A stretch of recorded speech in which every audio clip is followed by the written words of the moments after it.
She doesn't belong in first class. Maybe she used food stamps or stole someone's credit card. That remark rang out loud and clear in the crowded airport terminal. Not whispered, not hidden. A woman of color alone, holding a valid first-class ticket, was ridiculed, asked to provide a bank statement removed from her purchase seat, and then pushed to a seat near the bathroom. They thought she would stay silent. They thought they could crush her with the very system they had always abused. But they chose the wrong person. Because she wasn't just a passenger, she was a federal agent, the head of the biggest financial investigation of the year. And when the plane landed, those who mocked her sat still, pale-faced, watching as the very system they relied on was dismantled piece by her. This isn't just a story about discrimination. This is an indictment against arrogance, a wake-up call for those who think power is permanent, and the courage to stand up with the sharpest silence. Welcome to the story when they looked down on a woman and awoke a storm. If you believe in justice that comes from the most unexpected places, if you love stories that make your heart tighten and then explode, like, share, and subscribe right now, because you won't want to miss a second of the journey to expose an entire system with just a plane ticket. She didn't look like anyone who could afford a first-class ticket. She must have used food stamps or a stolen credit card. That's what the flight attendant said. Not in a whisper, but loudly in front of a long line of passengers, loud enough for everyone to turn and look. A black woman, traveling alone, holding a valid first-class ticket, being mocked, moved to a seat near the restroom, asked to provide bank statements, and treated like a potential fraud, simply because of her background and skin color. The flight hadn't even taken off yet, and she had already been humiliated, isolated, and judged. But what no one knew was that she had enough power to freeze every asset connected to the airline before the plane even touched down. This wasn't just a story about prejudice. This was a slow retaliation, aimed at arrogance, systemic bias, and all those who thought she wouldn't dare to fight back. If you're here for justice, the kind of justice that's firm and turns the tables, hit like, subscribe, and comment below. Where are you watching from? Which part of this story hit you hardest? At Halberg International Terminal, the weekday morning unfolded with organized chaos. Business people in crisp suits, coffee cups in hand, the overhead announcements echoed, suitcase wheels clicked on the shiny floor. Marisa Doyle walked with calm precision, straight posture, focused gaze, her rolling suitcase gently trailing beside her. The e-ticket in her hand was first class, confirmed and paid for through a federally secured system. Her suit was neat, gray blazer, dark blue trousers, flat black shoes, not too flashy, not out of place. But as she approached the first-class check-in counter, she felt what she had felt 100 times before. The stares, the pauses, and the pricing in the eyes of others. She stood behind a man in a blue coat who didn't even acknowledge her presence. The line moved slowly. When it was her turn, she stepped forward with a polite smile. "Good morning. I'm Marisa Doyle." The confirmation code ends with 8426, she said, handing over her ID. The woman behind the counter named Hannah scanned the documents, then hesitated, her brow furrowed, not because she didn't understand, but because of suspicion. Perhaps it was judgment. First class, Hannah asked, her voice a little louder than necessary, causing the area to quiet slightly. "Yes," Marisa replied calmly. Hannah scanned the ticket again. Then, once more, her eyes fixed on the screen, then on Marisa, then back to the screen. "Are you sure, do you want to double-check your booking?" First-class tickets can cost over $3,000 a leg. Her tone wasn't rude, but there was a smug challenge in it, the kind of tone that made the listener feel like they had to prove their innocence. Marisa didn't flinch, I'm sure. This ticket was booked and paid for last Tuesday.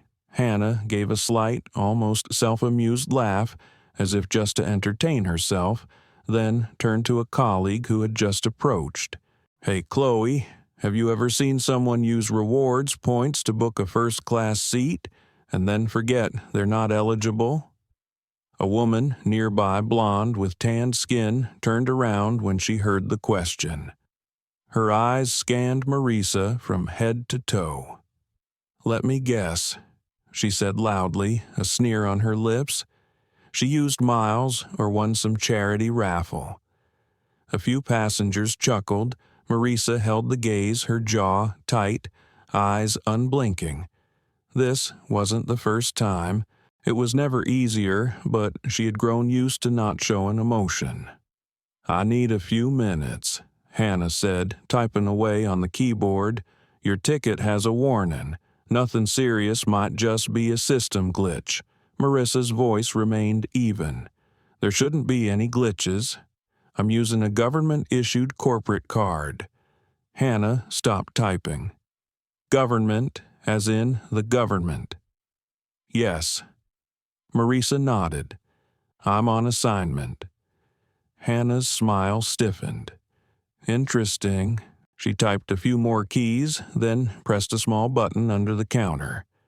A chime sounded. An airport security officer appeared soon after. "What's going on?" he asked, looking back and forth between Hannah and Marisa. "Could be nothing." Hannah replied with feigned sweetness. "Just verifying information, standard procedure." He nodded, stepping closer to Marisa. "I need you to verify your identity again. Do you have any other ID besides your driver's license?" Marisa handed over her federal ID. He checked it, then frowned.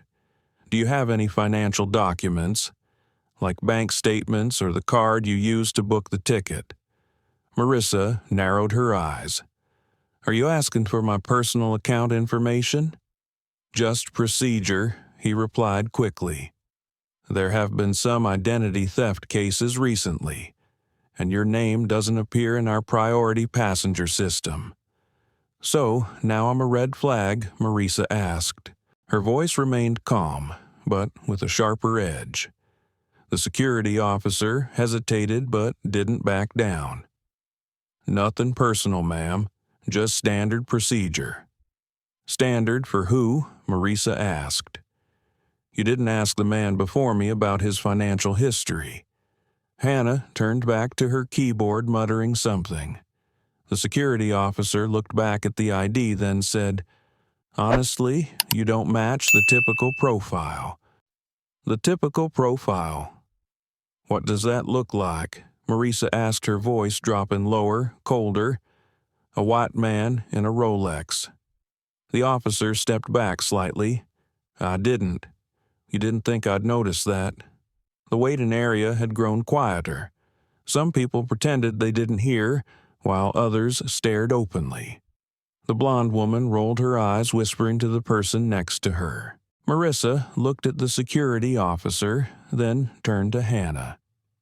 "If you want to verify anything, I suggest you contact the airline's representative at the Treasury Department. My information is fully valid. I have level 7 clearance, and the last person who asked for my finances is currently being audited." Hannah blinked. The security officer raised an eyebrow. Both were silent for a long moment. Finally, Hannah clicked her tongue and forced a smile. "No need to make it a big deal. I'll print your boarding pass now." "It seems everything has been verified." Hannah pressed the button without looking up. The printer behind her whirred, spitting out a boarding pass. Marisa took it silently, placed her ID back in her wallet, and turned to walk away. The blonde woman, standing at a distance, watched with an expressionless face. Marisa didn't look back. She didn't need to. The story had already begun to write itself. She walked down the jet bridge to the plane with the same calm precision as when she first entered the terminal. But when her foot landed on the airplane floor, something inside her shifted. She was used to the looks of disdain. She had been through it before. But she didn't expect the treatment to be so coordinated and so swift. When she handed her boarding pass to the flight attendant standing by the door, the woman's eyes flicked down to the seat number, then up to Marissa's face, the smile appearing just in time, just in the right way. But her gaze was full of doubt concealed by politeness. "Oh, welcome aboard," the flight attendant said with a smile that felt forced. "Your seat is 2A, right? Let me just double-check." She quickly turned, sliding her finger across the tablet, then frowned. "It seems there's been a last-minute change due to technical issues in the first-class cabin. You've been moved to seat." 9F Marisa blinked. "Excuse me, what?" "It's just a temporary change," the flight attendant quickly explained. "You'll still receive first-class service. We've arranged for you to be in a more convenient location near the restroom, which is very popular with passengers who have special needs." She didn't finish the sentence. Marissa's tone didn't change. "Who requested that?" The flight attendant hesitated. "Passengers who need assistance or, not regular first-class travelers. I didn't request a change." Marisa said, "I chose and paid for seat 2A. A quiet seat by the window, priority boarding." The flight attendant continued to smile, but her eyes showed she was expecting some resistance. "We understand, but there were some necessary adjustments. We hope you understand." Marisa studied her for a few seconds, then asked, "What are you implying about my needs?" This time, the flight attendant's smile began to crack. "Nothing at all. We're just trying to serve all passengers the best we can." "Your system," Marisa interrupted, "does it also serve other first-class passengers by moving them near the restroom?" The flight attendant didn't respond, but her eyes quickly flicked to a tall white man in a dark gray suit, seated comfortably in 2A, Marissa's seat. Marisa saw him look up, suppressing a smile at the corner of his mouth, a clear look of satisfaction on his face, as if he knew he didn't have to pay a dime for that seat.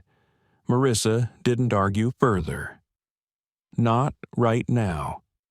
She turned and walked slowly toward the new seat. The chatter and laughter of the first-class cabin faded behind her as she moved into the transition area, where luxury started to fade into minimal convenience. Row 9 was the last row of the extra comfort section, just a step up from economy. Seat 9F was right next to the restroom, where the scent of disinfectant mixed with the recycled air and the hum of the engines. When she sat down, the armrest stuck lightly to the palm of her hand, the window smeared with someone's fingerprints. It wasn't an accident. It was a message. Her boarding pass still clearly showed first class. She had proof, but no one cared. In their eyes, she didn't belong there. So they had adjusted reality to fit their bias. A little while later, as more passengers continued to board, a fat, middle-aged white man with silver hair combed back and a sparkling Rolex under the overhead lights leaned over and said, "Seems like this morning isn't going too smoothly." Marisa turned back her face, expressionless. "It's not that bad." He chuckled softly. "I just wanted to say, looks like your seating's been disrupted. That still happens, especially with little technical glitches. The system doesn't always differentiate payment methods." Marisa raised an eyebrow. "What do you mean?" He shrugged, still smiling. "I've seen it before. Some people win promotions or donate to charity and get upgraded. Then they think they belong in that class. The system will adjust. Happens all the time. Marisa stared directly at him. And what makes you think this case is the same? He raised his hands. No offense intended. You look very professional. Just not like someone who usually sits in first class. Not like what she asked.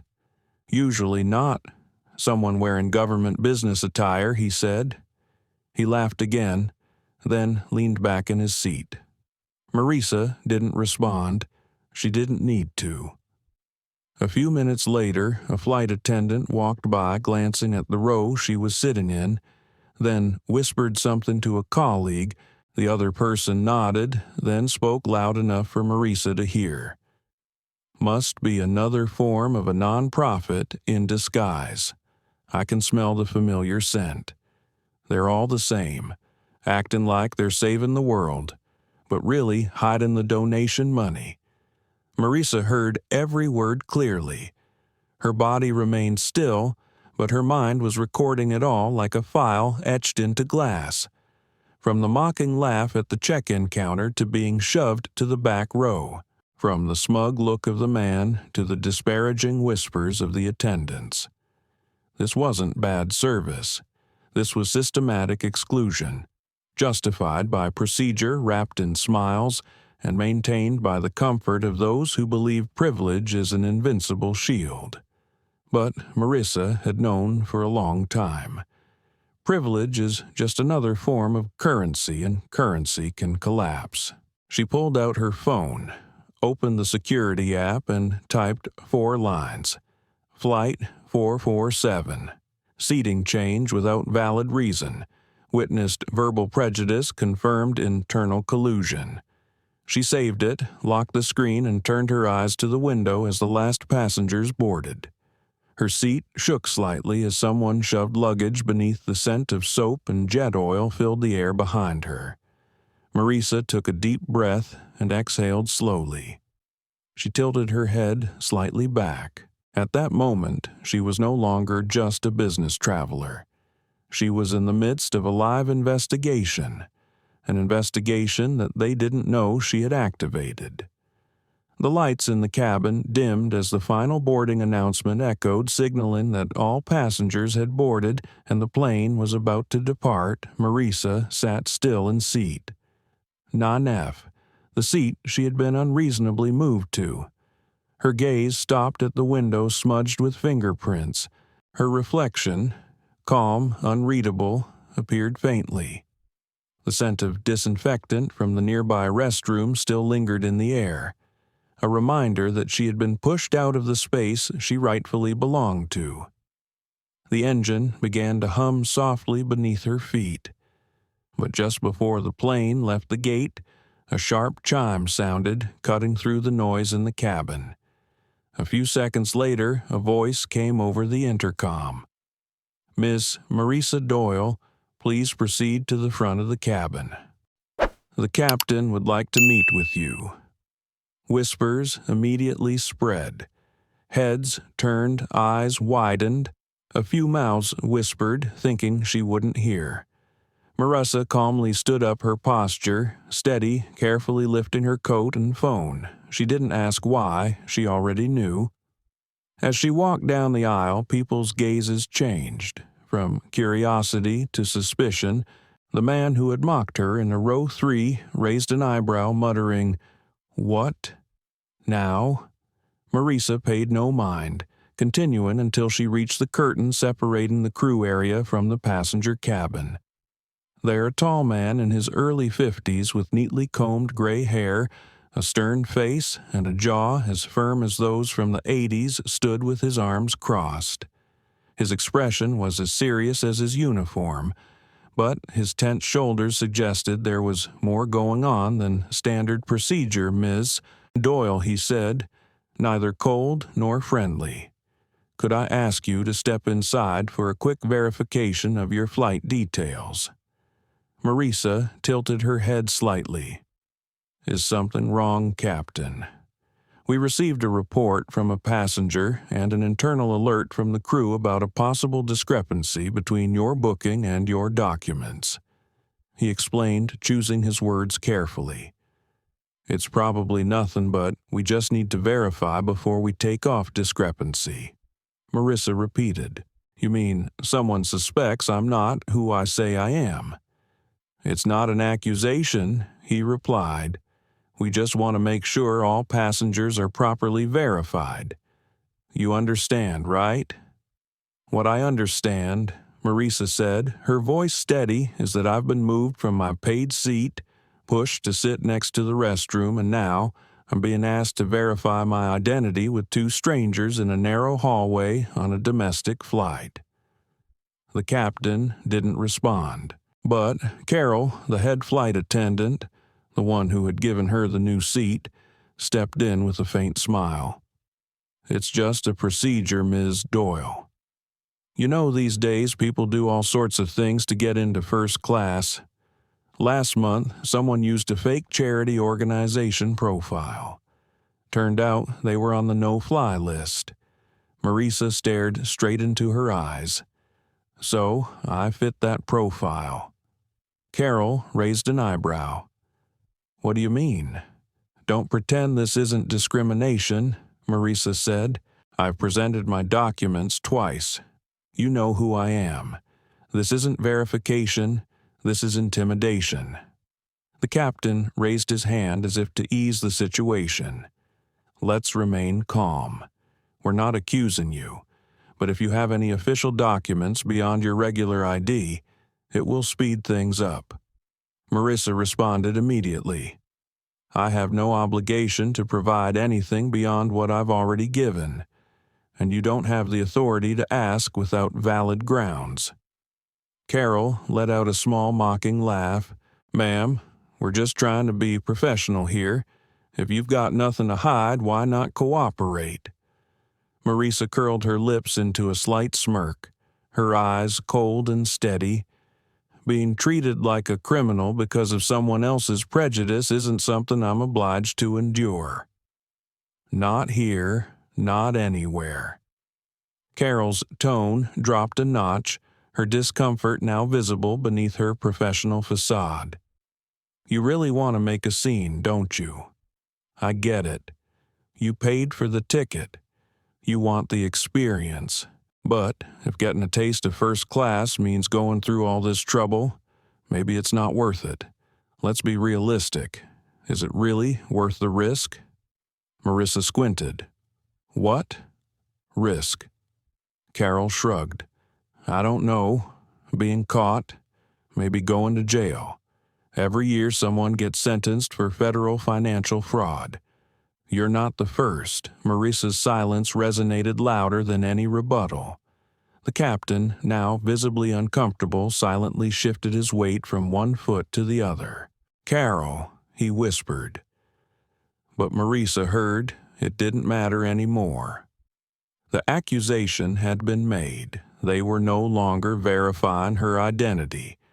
They were implying she was a fraud committing financial fraud and even impersonating a government employee, without any evidence, simply because she didn't fit the appearance they deemed appropriate. We will file an internal report on this matter with the compliance department. The captain continued trying to maintain some semblance of authority. You're still allowed to stay on the flight, but once we arrive, there may be security personnel waiting to check you. Good, Marisa replied. I look forward to meeting them. She turned, walking back to her seat with the same steady stride as when she first boarded. But now every step felt heavier, because she knew this flight was no longer just a journey. It had become a stage, and everyone on it had already chosen their roles. The whispers continued as she passed, and no words were clearer than those from the man seated in 3C, the one who had mocked her earlier. He lowered his head and said loud enough for her to hear, "At least she hasn't been handcuffed and dragged off." The man sitting next to him chuckled softly. Yeah, but what kind of scammer buys a first-class ticket and sits next to the toilet? So amateur Marisa returned to her seat and gently pulled the window shade halfway down. Her face remained expressionless, but inside things had shifted. At this moment, it was no longer just about a seat. This was a boundary, and they had just crossed it. She sat silently in seat. 9F the path back from the front service area, now filled with suspicious glances and hushed whispers. Marisa adjusted the collar of her coat and placed her phone face down on the tray table.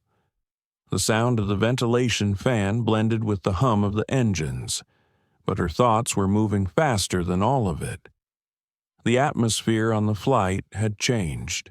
The initial exclusion was now slowly turning into intrusion, and she could feel it, just before it officially happened. 10 minutes later, a female flight attendant pushed a drink cart down the aisle. She moved quickly, her voice professional. She stopped in front of the row ahead, cheerfully handing out ginger ale and soda. Marisa raised her hand gently and said, "Could I have a bottle of water?" The flight attendant glanced at her. No smile on her face. "Sorry, complimentary water is only for first-class passengers." Marisa blinked. "I'm a first-class passenger. My ticket still clearly states that even though your crew decided to change my seat, the flight attendant didn't budge. The policy is based on seating position, not the ticket purchased. If you're sitting in the extra comfort section, that's the policy we apply." "Even though your crew was the one who moved me?" Marisa asked. "We're just following procedure," she replied. Then she pushed the cart away without looking back. Marisa watched her go, then leaned back in her seat. She didn't consider this petty behavior an offense, but evidence. They weren't just trying to push her down. They were trying to erase her from this journey, not with force, but with limits. Small humiliations too small to notice, but adding up into a sophisticated system of denial. The smell of disinfectant rushed back sharp and cold as someone exited the restroom behind her and shut the door with a faint click. Another flight attendant approached, this time a young male with a dazed look and a hastily attached name tag. He bent over beside Marisa's row, offering an awkward smile. "Ms. Doyle, I'm sincerely sorry, but we've just received a notice from the gate crew that your carry-on bag needs to be rechecked for security reasons. It's a procedure after passengers have boarded. It'll only take a minute." Marisa looked at him slowly, her gaze cold. "You mean TSA missed something?" "No, ma'am. This is an internal check, not TSA. According to the passenger list, your bag was flagged for review." "By who?" she asked. He hesitated. "The shift supervisor." He said quietly. Marisa didn't argue. She leaned down, pulled her bag onto her lap, and slowly unlocked it carefully and evenly. Inside, there was a stack of files, printed spreadsheets, a sealed envelope, a secure laptop case, and 2 envelopes from the Department of the Treasury, sealed with the "for internal use only" confidential stamp. When she slightly opened the flap of one of the envelopes, she saw the young man's eyes widen. He didn't touch the bag. Instead, he pulled out his phone and pretended to check the list. But the way he tilted the phone, slightly toward the bag, made Marisa realize something. The lens at the top of the device was aimed inside. His finger hovered above the screen, and then click, the sound of the shutter snapping, though it was so quiet it was almost inaudible. Marisa didn't say anything. She just watched, remembered the name on the tag, the angle of the camera. The moment he took the shot, 5 seconds later, she spoke evenly. "Do you know that taking pictures of classified documents without permission is a violation of federal law, especially when the person doing it is in uniform?" His face flushed. I didn't mean to." "You did it," Marisa replied. It's best not to pretend anymore. He sprang up, mumbling something about checking later, then hurried back to the service area. Marisa slowly zipped the bag up and placed it down at her feet. 2 rows ahead, a couple leaned close together, whispering. The woman tapped twice on her phone screen and then tilted it toward her husband. Marisa glanced over just in time to see a message. Heard she's faking federal paperwork. The man typed back. The flight attendant said she has fake IRS documents in her bag. Probably stole someone's identity. Marisa didn't move, but her mind was working like a storm. This wasn't some accidental rumor. This was coordination. Someone had taken pictures of her documents, then shared them. Maybe with the crew. Maybe with the passengers. Maybe both. That message didn't just appear by chance. A while later, she saw Carol walk down the aisle holding the familiar tablet. She stopped in the middle of the cabin, typing quickly on the screen. Marisa clearly saw the reflected text through the blurred window beside her. Passenger 9F suspected of identity fraud. Monitoring recommended. Monitoring. She was no longer being served. She was being watched. Marisa opened her phone, activated the government-issued security app for field incidents. She began recording in a voice so low that the engine noise could cover it. Flight 447 passenger reclassified without basis. Confirmed image of classified documents taken illegally. Crew spreading false information to civilian passengers. She saved it, encrypted it, and placed the phone down. Then she interlaced her fingers, her gaze fixed and still. If they had started the fire, they had no idea what storm was waiting. Around her, the conversations continued, but quieter, more hesitant, full of speculation and silent arrogance. But now, Marisa didn't hear any of it. She was watching. Every look, every rumor, every lie. Because now, this wasn't just bias, this was a violation, and what happened next. The engine's hum lowered as the plane reached cruising altitude, but for Marisa, no altitude was high enough to escape the contempt that lingered around seat 9F. She had just gone through the most invasive check, and the next thing wasn't a physical action, but another step up in procedure. It all started with a small flash of light across the screen, so brief that most people would never notice. But Marisa saw it. Carol, the head flight attendant, stood near the front service area again. She was tilting the tablet, her fingers tapping quickly on the screen as though she were entering something urgently. A line of text flashed for a split second and disappeared immediately, but Marisa had enough time to read it. Passenger 4D. Suspected fraud record, monitoring, brief, encrypted, and full of implication. This was no longer a personal remark. It was an internal classification, a digital signal spreading to all crew members' devices on the flight. In that moment, Marisa was no longer merely suspected, she had been flagged, not by the law, but by a system that operated faster than the truth, full of bias. She realized the bitter irony being labeled for carrying the very kind of power that those on this flight only pretended to understand. Exploit or disregard, Marisa sat still, observing. She saw the subtle changes in the attendants' behavior. Some no longer looked her in the eye.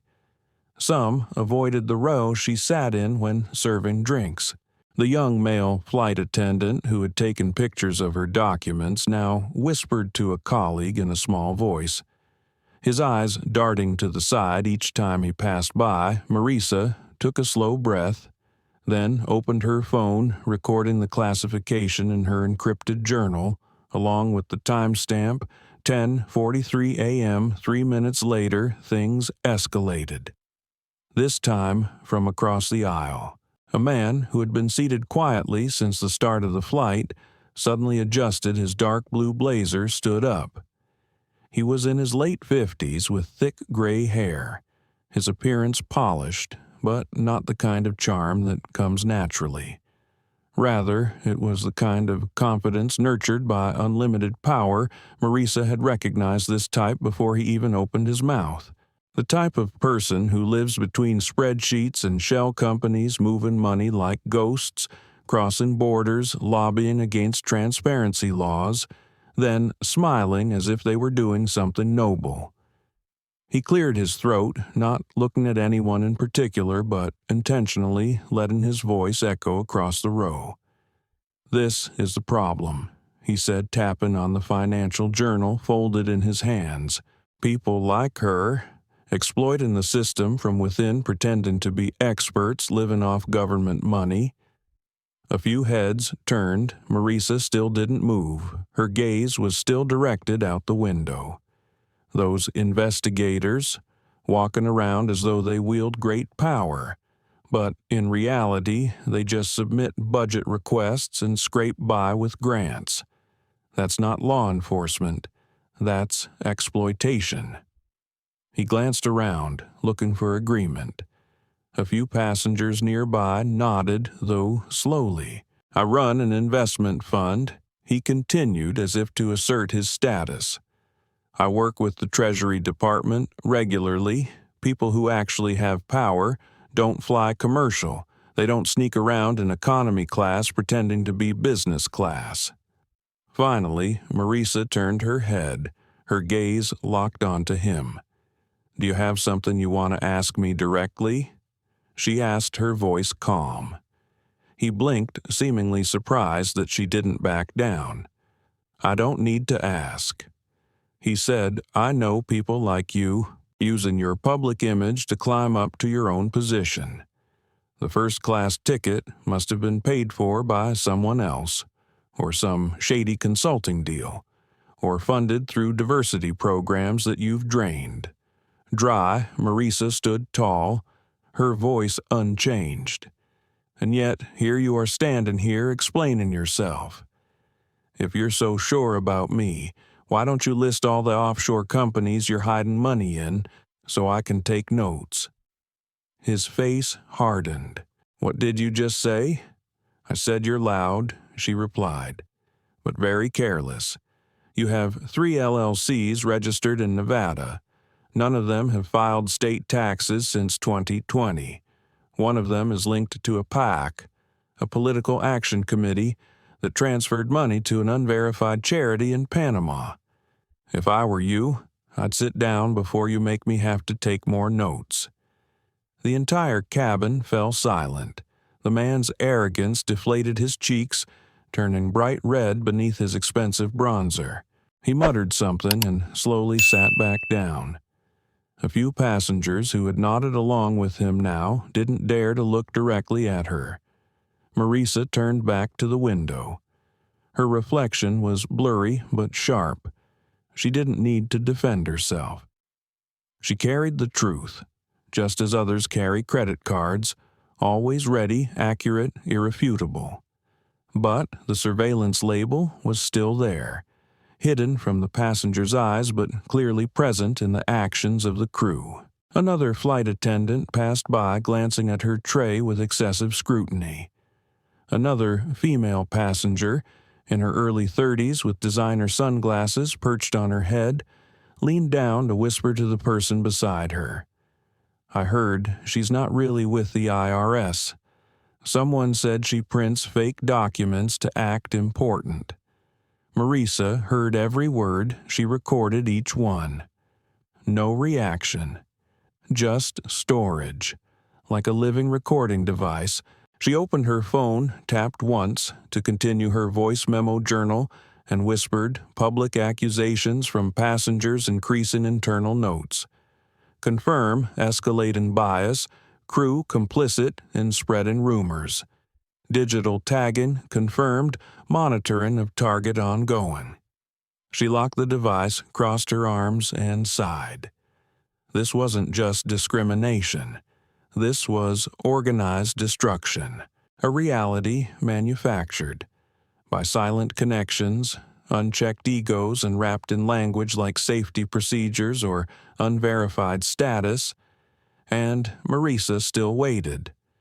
Not because she was weak, but because she understood when power is wielded correctly, it doesn't need to shout. It comes at the right moment, when silence is no longer enough to protect the guilty. And silence was starting to crack. Before the verbal attack had even settled, the crew took the next step. A bold step, perfectly disguised under the corporate procedure veneer. Carol appeared again in the aisle holding the familiar tablet and a printed document, clearly just taken from the special document compartment for abnormal situations.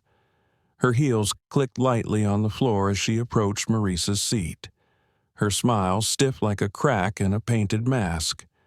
"Miss Doyle," she said, her voice sweet but fake. "To ensure the flight continues smoothly, we kindly ask that you review and sign this acknowledgement form." Marisa glanced at the paper Carol handed her. The bolded text at the top of the page read, "Passenger Acknowledgement Form, Non-Complaint Agreement." Below it were carefully worded legal paragraphs, cold and precise. The message was clear. If she signed, she would waive any right to report, file complaints, or raise issues about any misconduct she had experienced on this flight. In truth, this was a disguised non-disclosure agreement, disguised as a behavior acknowledgement form. It's just standard procedure. Carol spoke up when she saw Marisa hadn't said anything. "It's just to confirm that you're voluntarily staying on the flight and agreeing not to make any legal claims after landing. Just a formality." Marisa looked directly into her eyes. "If this is standard, why haven't I seen anyone else sign this?" Carol froze, and that moment of hesitation shattered the final layer of pretense. Marisa took the paper, read through it silently, and then held it up. The contents clearly state that I voluntarily waive the right to report any misconduct, harassment, or violations of federal security laws and agree to release the airline from any liability, regardless of what happens from now until landing. "It's just wording," Carol replied awkwardly. "It's to protect everyone, no." Marisa replied, "It only protects you." The air around them gradually grew quiet. Passengers who had been pretending to sleep now strained to hear every word. Marisa's voice was low but firm. "You're trying to silence me first because you know things have already gone too far. You hope I'll sign this and disappear, like some acceptable anomaly who dared to enter your world." The smile on Carol's face faded, but she didn't respond. A new character entered the scene. The man sitting 2 rows ahead, white, impeccably dressed in a moss-green cashmere coat with gold cufflinks, stood up and turned. His voice rang out as cold as steel. "Let me handle this," he said, stepping into the aisle, pulling a crisp 500 bill from his wallet and extending it toward Marisa. "I think we've all seen enough. It's uncomfortable, honestly, and frankly, a bit pathetic. Take it. It's nothing. We all understand. This place was never meant to be yours. Trying it once is fine, but perhaps the premium experience should be left to those who can maintain it." A few passengers tensed, but no one spoke. The entire cabin seemed to hold its breath. The bill hanging between them like a knife. Marisa didn't move. Both her hands were still interlaced on her lap, her gaze locked onto his. The look of someone who had survived worse than this polished arrogance. "Are you offering money for me to forget this?" she asked gently. He chuckled. "I'm giving you an out clean. You clearly stepped into a place you don't belong, sweetheart. Everyone here knows that. Best to avoid the trouble." Carol intervened, her voice soft. "Sir, perhaps?" "No." He cut her off, raising his hand. "I've flown this route 36 times this year. I've even donated to the airline's expansion fund. I have the right to protect the space I've paid for. This situation is disrupting that balance. I'm just restoring order." Marisa finally raised her hand, not to take the money, but to signal him to step back. "You can sit down," she said, "and by the way, remember this? The last person who paid me to stay silent was indicted 6 months later for federal charges. I still have the statement he signed." The man blinked. His face paled. "Sorry. Your name is Franklin M. Avery, CEO of Clayton Shore Holdings, currently under preliminary investigation for illegal stock manipulation and improper charitable deductions through a subsidiary in Beas. All the documents are complete." A murmur spread across the cabin. Soft, but undeniable, Marisa didn't raise her voice. She didn't need to. "Now, if you want to add bribery and coercion to your collection of problems," she continued, her voice still calm, "keep holding that money up." His hand dropped immediately, the bill disappearing into his coat as if it were burned.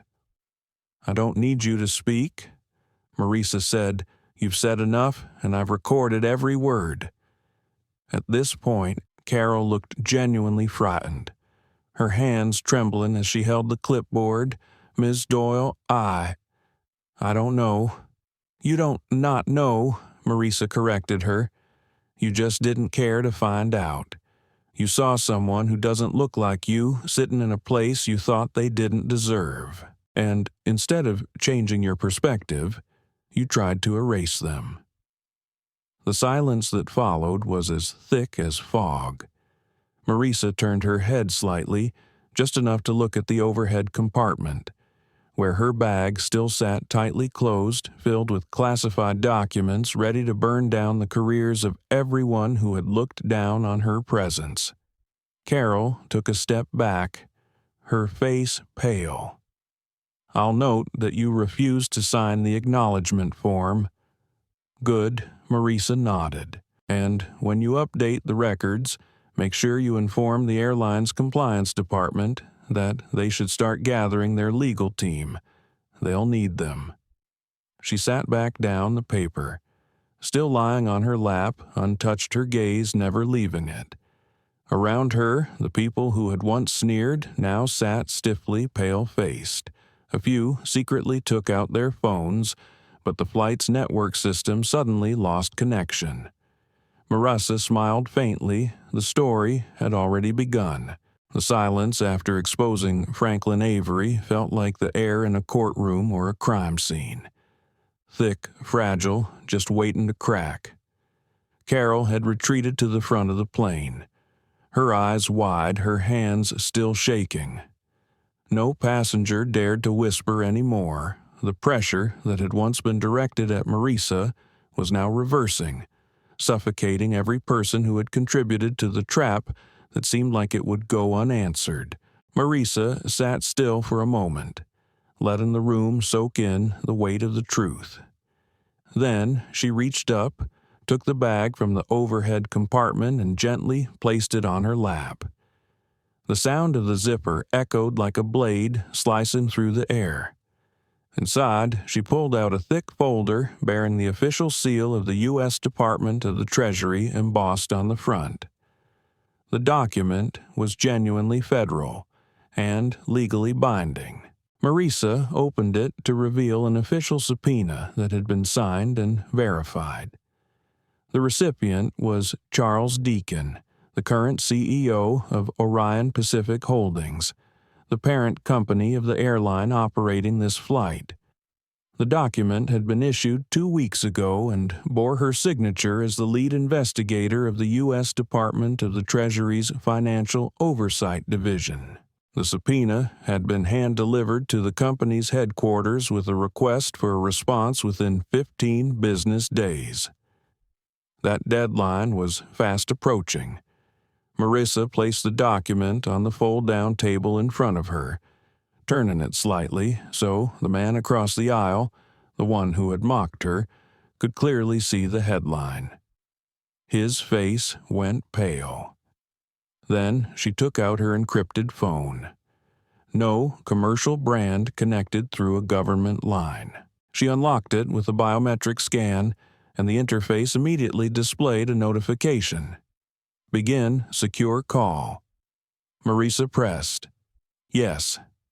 The connection was established in the blink of an eye coordination center. This is Gate 7, secure transmission. Marisa spoke softly, but her voice was clear without hesitation.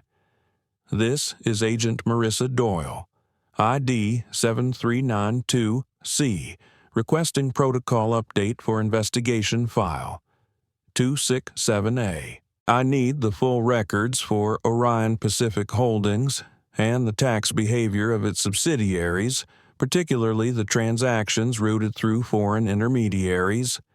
Pull everything from Q3 last year to present cross-reference with shell companies operating in Zurich, Beas, and Singapore. This is no longer surveillance, this is direct intervention.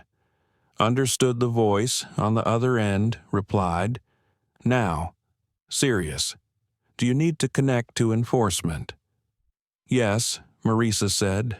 Push the audit logs to my device. I'm currently on Flight 447 operated by an Orion subsidiary.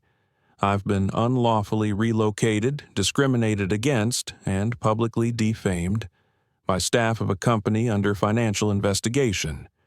Connect me to financial intelligence within 2 minutes. Understood. Direct channel is waiting. Do you want to activate real-time data? Imaging. Activate. This is no longer observation. This is action. The call ended. Marisa opened her laptop. The Treasury Department's internal interface immediately synced. On the screen, a heat map appeared showing the flow of money moving through international accounts. She selected the marked point labeled Orion Ops, Bermuda Routing. A list of transaction codes flashed like a data waterfall. One transfer stood out $42 million routed through a Cayman Islands shell company called Sable Harvest Limited, which she knew existed solely to circumvent the law. One click, a red marker appeared. Behind her, murmurs rose as passengers began glancing at her screen. Rows of numbers, tax codes, money flow maps, financial abbreviations. It looked chaotic, but to someone who could read it, it was the raw truth. The man in seat 3A, the one who had called her a fraud, now leaned forward, mouth agape, his face ashen. Is that real? He whispered. Marisa didn't take her eyes off the screen. It's more real than the tax deductions you've been falsely claiming since 2019. The whisper spread quickly. The air in the cabin seemed to drop a few degrees. Another passenger hastily opened a bag, rummaging through papers. A woman tried to turn off her phone, but Marisa caught the headline on the screen. Re-Political Contributions, Orion PAC. Marisa made a mental note. Carol reappeared looking more cautious than before, her eyes darting quickly to her tray. Miss Doyle, she said, her voice trembling slightly. I just received an alert from the crew dashboard. There's a full system lockout. Linked to your name. It says monitored by the Treasury Department. What's going on? She asked. Marisa looked directly at her. What's happening is exactly what should have happened a long time ago. Your company received the subpoena 2 weeks ago and ignored it. They're under investigation for tax evasion and international money laundering. A total of $2.4 billion. I'm leading that investigation. And today, you've insulted the person who has the authority to end it all. Carol's mouth dropped open, then closed. Her hands shook behind her back. "I didn't know. We didn't know. You didn't not know," Marisa corrected. "You didn't care to find out. You saw someone who didn't look like you sitting where you thought they didn't belong, and instead of changing your perspective, you tried to erase them." At that moment, Marisa's phone vibrated lightly. A message appeared: audit analysis running synchronizing report, a CCRS connection activated. Recommend limiting communications. Ground response team will approach in 22 minutes. She tilted the screen just enough for nearby passengers to see the headline, Internal Fraud Escalation. Level 1, Field Agent Doyle M. For the first time since the plane took off, no one dared to speak. No more accusations, no more whispers, no more smugness. Only the terrifying silence as the truth came to light. The woman they had mocked, demeaned, and tried to push out of the upper class was the only one on the flight with enough power to erase everything they had once considered untouchable. Marisa sat back, her eyes still locked on the screen, where the live audit data continued to pour in. New names appeared, new amounts surfaced. She let them witness it, if they had the courage. The punishment didn't come from shouting. It came from a silent tremor emanating from the crew dashboard ahead. Carol had stepped back to regain her composure when the screen blinked. The familiar interface, displaying the service requests and flight data, suddenly replaced by a bright red alert. Urgent system access locked out. Data breach detected. Level 7 Treasury Department documents. Active surveillance activated. Carol's hand froze. She hesitated as if touching it would cause the screen to explode. She pressed, once then again, and witnessed the entire interface disappear. The drink service system, the passenger call buttons, the internal channels, all frozen. The plane was still flying, but the entire airline's database on board had sunk into darkness. In the row next to her, another flight attendant tried accessing the Wi-Fi system for the cabin announcement, but only received one line. Access denied, federal lockdown mode. Access denied, awaiting federal system lock. Carol gasped. Oh my God. She wasn't sure if her reaction was due to the system crashing or because she realized who was behind it. Behind her in seat 9F, Marisa was still scrolling through the list. The audit alerts continued to pop up like digital flares. Charles Deacon, CEO, formally subpoenaed. Franklin Avery, attempted bribery, involved in money laundering via investment funds. Leah Grant, first-class passenger board member of a logistics company with foreign accounts. Marisa narrowed her eyes as another name appeared. Harold Thomason, 2D Senior Advisor for a political action committee currently under investigation for illegal donation routing. Marisa clicked twice, flagging the connection and cross-referencing with campaign donation records. In under 30 seconds, the match was confirmed. Harold was then trying to log into his brokerage account through the in-flight app, unaware that his connection had just triggered a federal response protocol. His seat screen suddenly went black. He frowned, muttering, "What the hell is going on?" The atmosphere in first class began to quietly unravel. Not loud, not obvious, but hands shaking, eyes glued to Marisa's screen, personal devices not working. No one knew exactly what was happening, but they knew who was at the center of it. The man in 1A whispered to his wife, "I think I'm on the watch list," and his wife responded, "It's her. They say she signed the audit order last week, a $2.4 billion seizure. Your company just got blocked." Another passenger in 2C gasped, "That's Doyle. Is it really her? I thought she worked in policy, not law enforcement." Marisa remained silent. She let them piece the puzzle together on their own, each person recalling every word they had spoken, every sneer, every implicit agreement that she didn't belong there. Carol staggered down the aisle, trying to keep her composure, but her steps were heavy. She stopped beside Marisa's seat, clearly panicked, her voice barely a whisper. "Miss Doyle, the system's locked. We can't access anything. Messages are cut off. The passenger dashboard is down. The captain, he wants to know what's going on."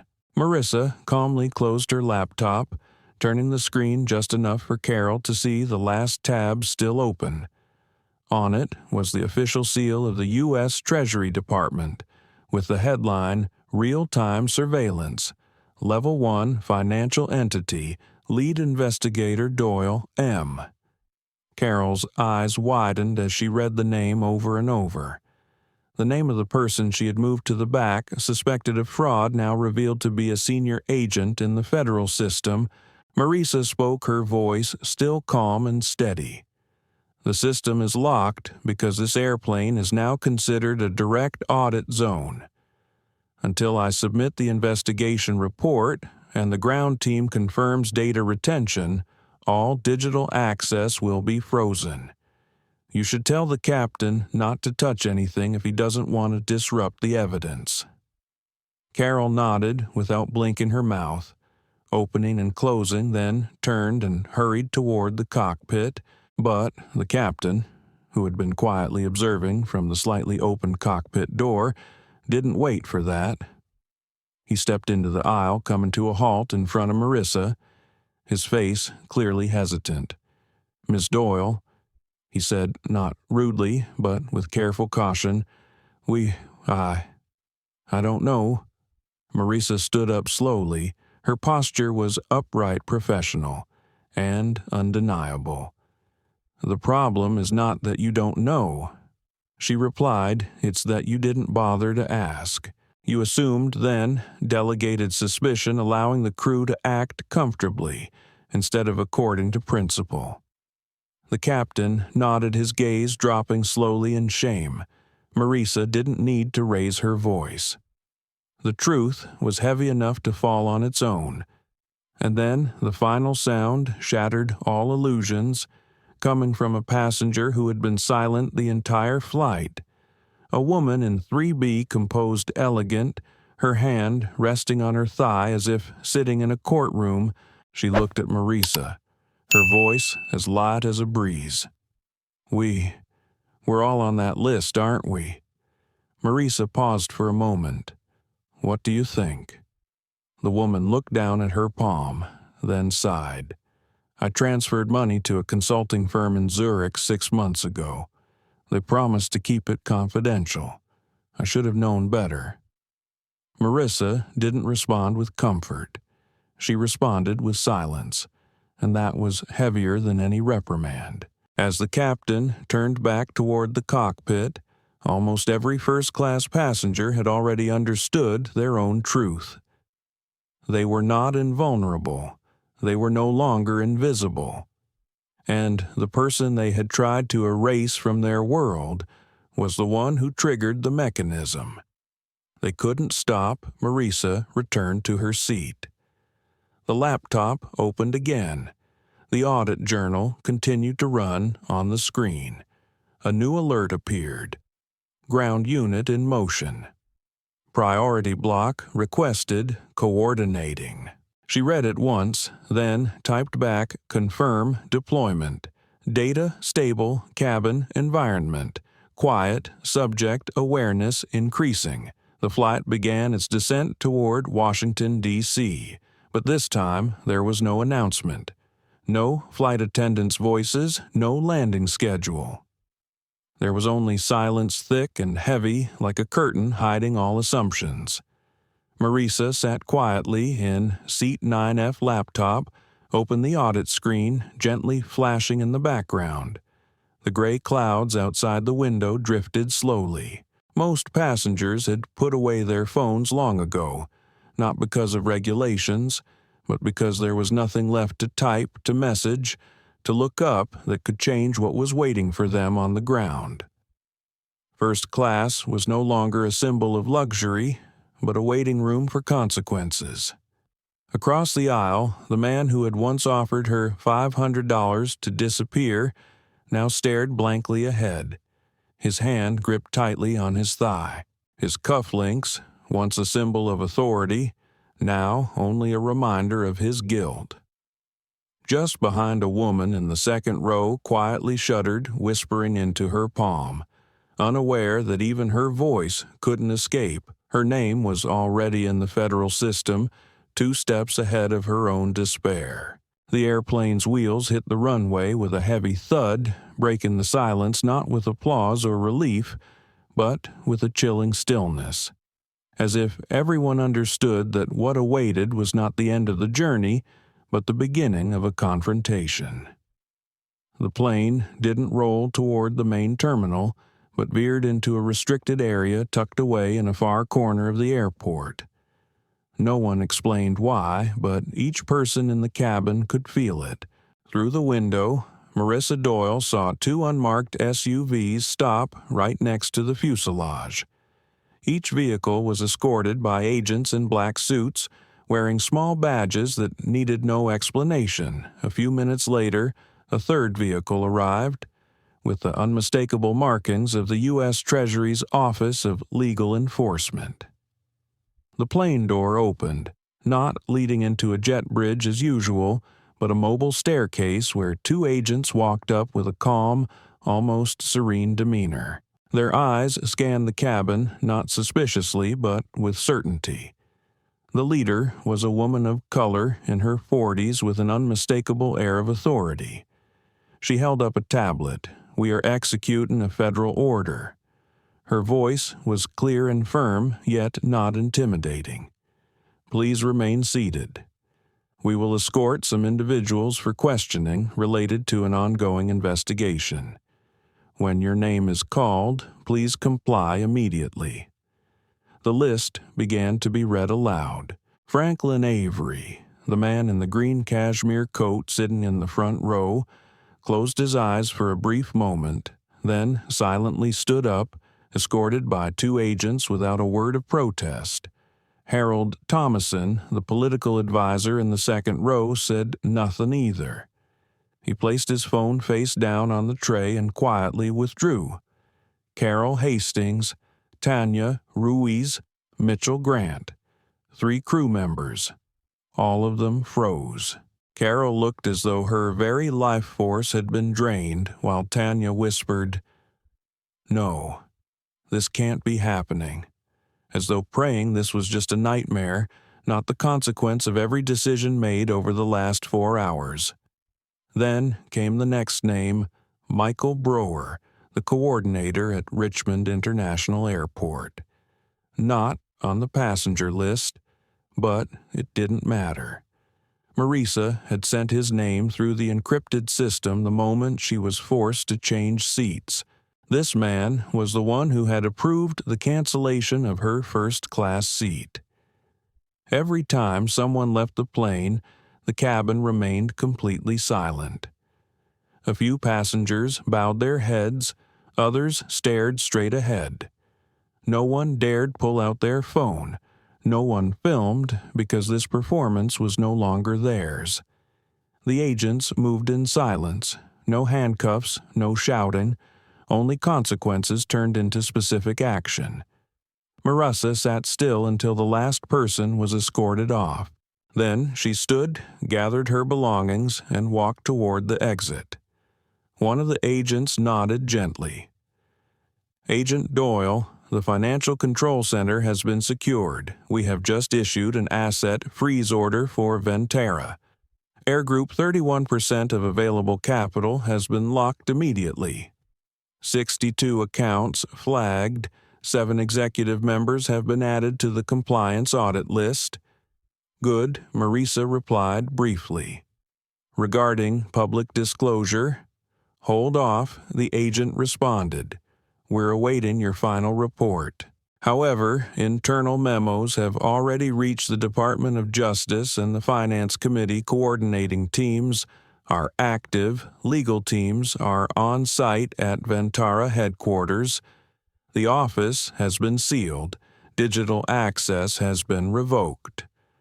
All records will be transferred to your personal secure drive today." Marisa nodded lightly. She stepped off the plane. The sunlight brushed her face.